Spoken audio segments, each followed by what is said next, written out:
আল্লাহর এহসান তো আল্লাহ সহজ করছেন। হায় হায়, বন্ধুকে যদি ভালো না বাসতেন, হাবিব না বানাইতেন, তাইলে মনে হয় এতটুকু করতেন না। বন্ধুকে হাবিব বানাইছেন বিদায়, ভালোবাসেন বিদায়, এই উম্মতকেও আল্লাহ ভালোবাসেন। যদিও উম্মত আল্লাহকে ভালোবাসেন না, নারী বাসে না পুরুষ বাসে, শুধু মুখে মুখে বাসে। আব্দুল কাদের জিলানির কথাই সত্য, লিসানুকা মুমিন কলবুকা মুনাফিক। হয় তোর মুখটা তো মুসলমান, কিন্তু দিলটা তো মুসলমান না। সত্য এটাই।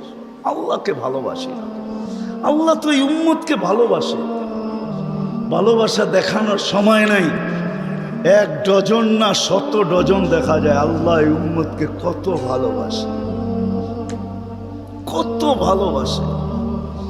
বিদায় নবীজিকে ভালোবাসেন বিদায় আল্লাহ দেখাইতে চাইতেছে, আল্লাহকে রাজি করা সহজ করতেছে। আল্লাহ বলতেছে আমার বন্ধুকে রাজি করলি আমি রাজি, আমার বন্ধুকে রাজি কর। ওয়াইন তুতিউহু তাহতাদু মান আতাআর রাসূল ফাকাদ আতা আল্লাহ ইন কুনতুম তুহিব্বুনাল্লাহ ফাত্তাবিউনি ইউহিব্বুকুমুল্লাহ। আল্লাহ রাজি, সত্য রাজি। কুরআন বলতেছে, আল্লাহ রসুলের রওজার উপরে কোরআনের একটা আয়াত লেখা আছে, ওয়ালাউ আন্নাহুম ইয যালামু আনফুসাহুম। আল্লাহ বলতেছে বন্ধু, আপনার উম্মত গুনাহ করতে করতে কোনো পর্বে যদি অনুসূচনা আসে, লজ্জিত হয় আর আপনার কাছে আসে, আস্তাগফিরুল্লাহ, আমার কাছে মাপ চায়, আমি ওর দিকে তাকাবো না, ওর গুনার দিকে তাকাবো না, আমি তো আপনার দিকে তাকাবো।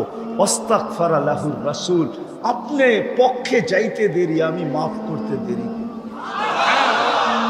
আসেন রসুলকে রাজি করি। রসুল রাজি তো আল্লাহ রাজি।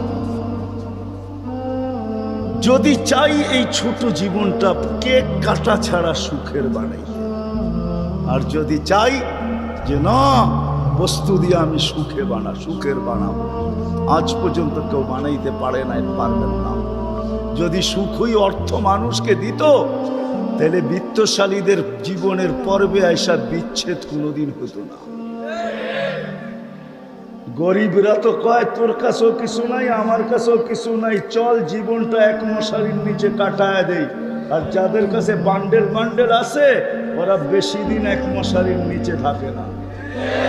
আঙ্গুল দিয়া দেখাইতে চাইরা, বেশি দিন এক মশারির নিচে। টাকা মানুষের জীবনে সুখ আনে না, সুখ তো আনে আল্লাহকে যে